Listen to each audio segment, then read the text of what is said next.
Lori here. So welcome to today's business tip. So today I want to talk to you about problems with customer complaints, especially around shipping.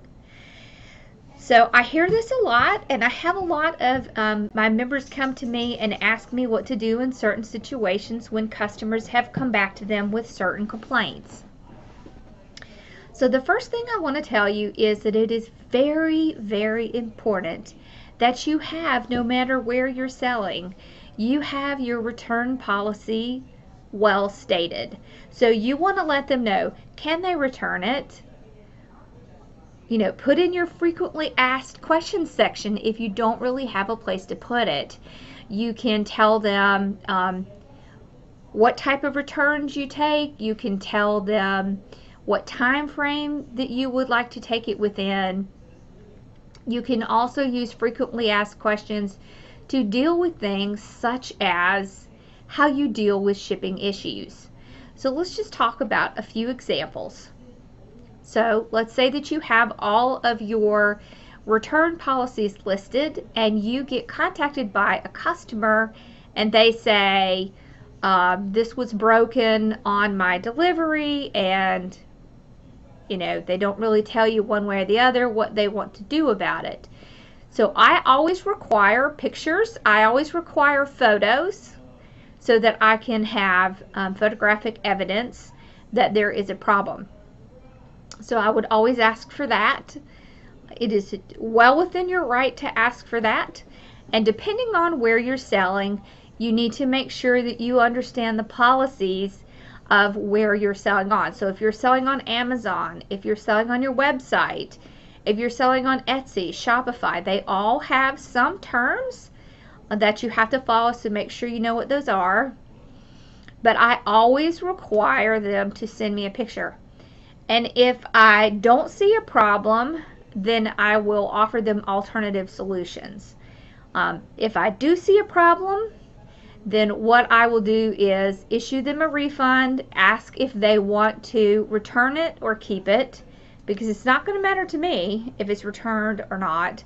I use that photographic evidence to go to the post office, because I usually ship through USPS and try to get my $50 that I have covering my item. Now sometimes I will add additional, and we'll go over that in just a minute. So I will give them options. If I don't see a problem, I can offer a discount and tell them that it doesn't really qualify for a refund based on my policy. I will also include a copy of the policy when I do any correspondence with them. So let's go over another situation. So let's say that someone contacts you and say that they have not gotten their item. And so you go and you track it, and it says that it is delivered to their home. So if it's delivered to their home and the person is saying that they didn't get it, there's really not much you can do.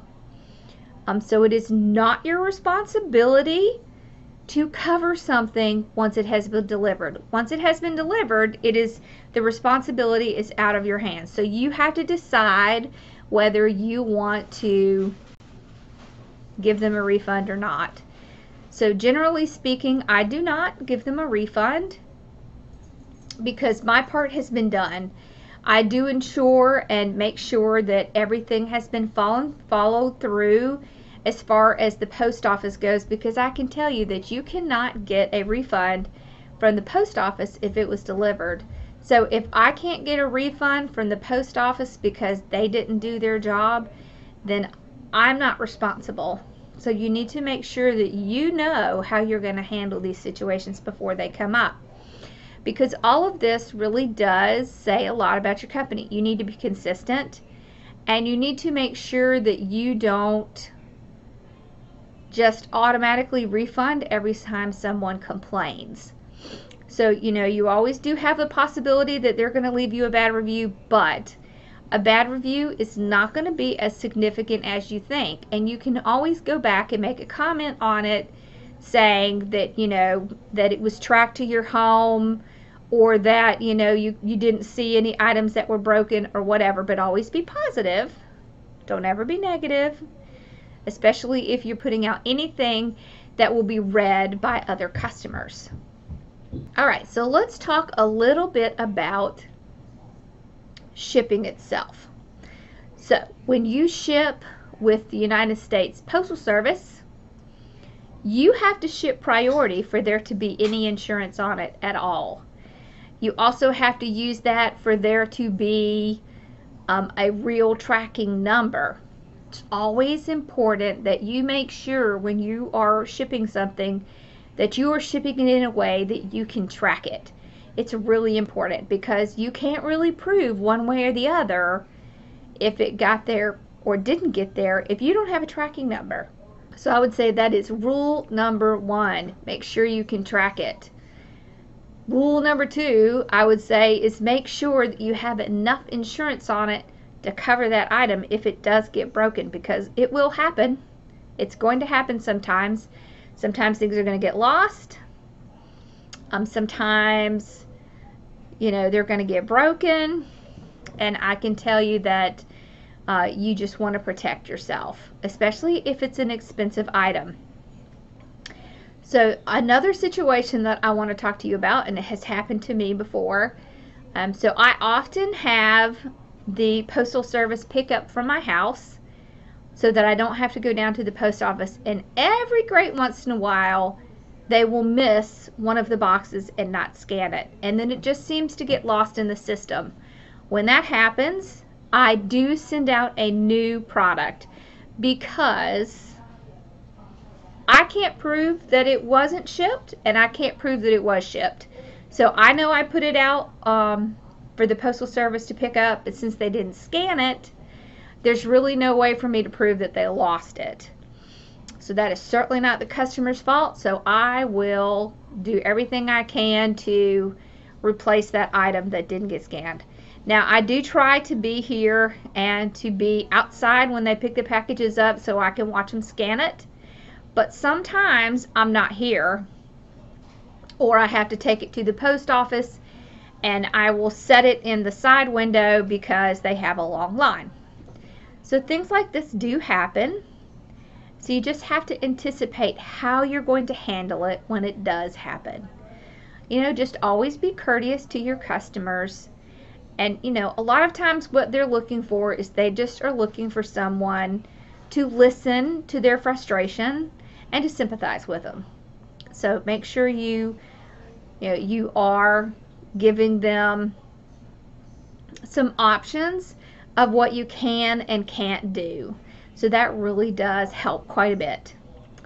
Okay, so I hope this helped you, and it kind of gets you to think about, you know, what situations that you would accept giving a refund and which situations you wouldn't, because you really want to establish that beforehand and not have to try to figure that out after your customer is calling you or emailing you and saying, hey, I have a problem.